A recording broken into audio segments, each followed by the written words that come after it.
Наконец-то мне добрались руки заняться фойл-серфингом на новом крыле Кабрина 1500. Ну, ради чего это гидрофойл и приобретался. Так, я установил на него лиш, потому что, когда ты серфишь, лучше, чтобы доска была с тобой рядом. Тем более, если ты не один идешь, а с друзьями. Ну, просто, чтобы не угрожать им своей доской. Итак, вакса. Значит, особенность этой доски, то что у нее нету передней пацы, и вот мне ее приходится ваксить, как обычный сюрпорт. Ну вот смотрите, техника моего ваксения такая. Я сначала намечаю полоски под углом 45 градусов центральной линии, где-то между ними сантиметров 10.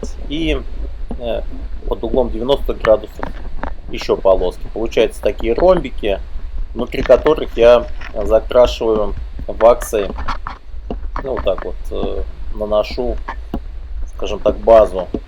И после того, как я вот эти вот кругляшки нанес в кубиках, после этого уже начинаю просто хаотически намазывать ваксой, и она таким образом очень эффективно и равномерно ложится по доске.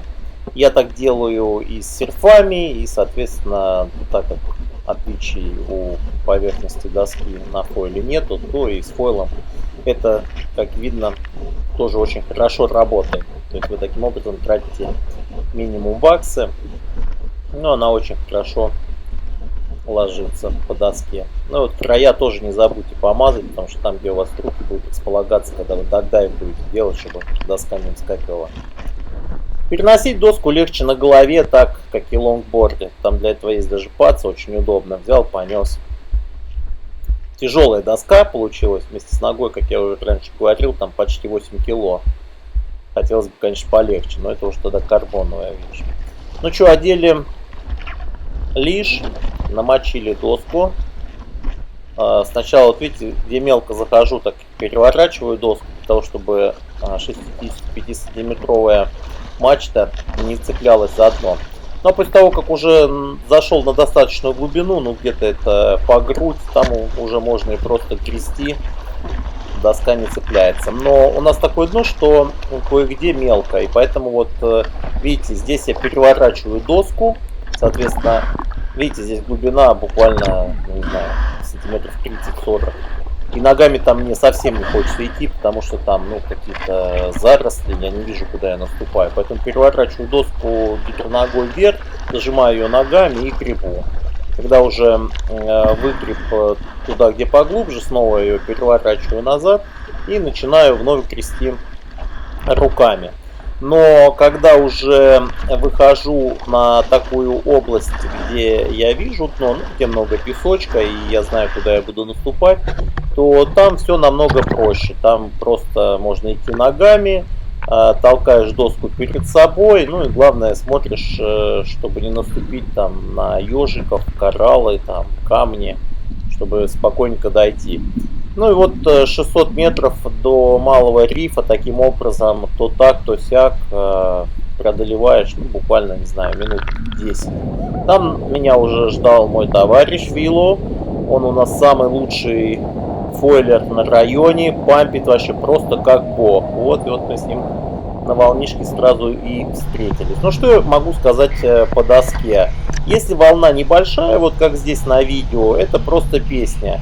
Буквально это тот же вейкфойл. Вот прям размер волны напоминает, и такие же ощущения от пампинга, и поворачивает она примерно так же. Ну вот ты просто следуй за волной и двигайся ровно туда, куда она тебя толкает. И вот видите, даже когда вы выходите в ту область, где нету волны, там тоже можно спокойненько ехать.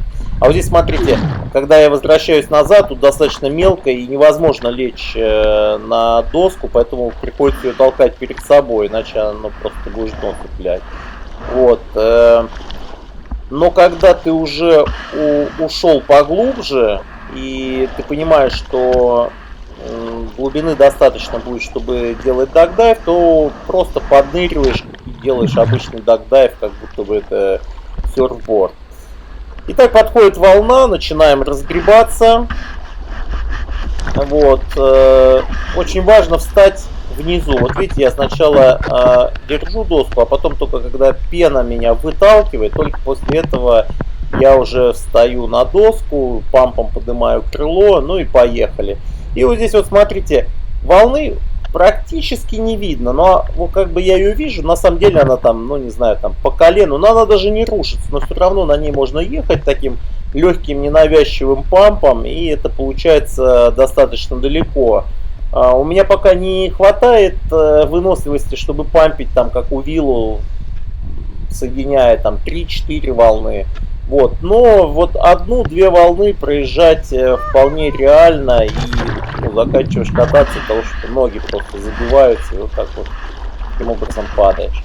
А вот здесь посмотрите, я попытался встать с гребня волны, и это вообще невозможно, потому что если крыло начинает взлетать, шансов встать вообще нет.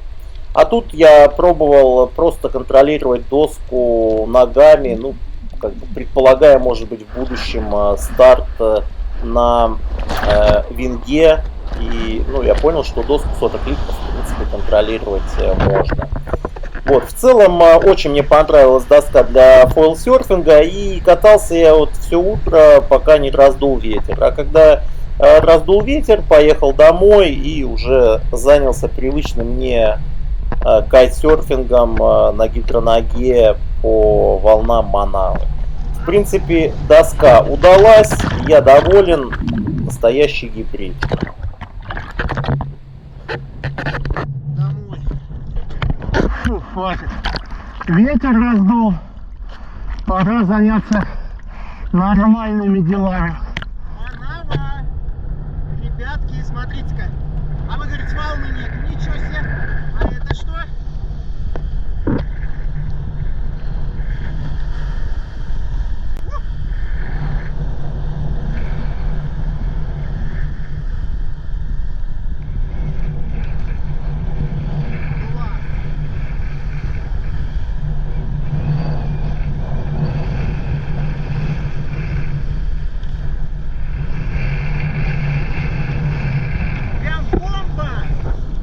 Спасибо, ребят, что посмотрели. Буду рад ответить на ваши вопросы в комментариях. Пока.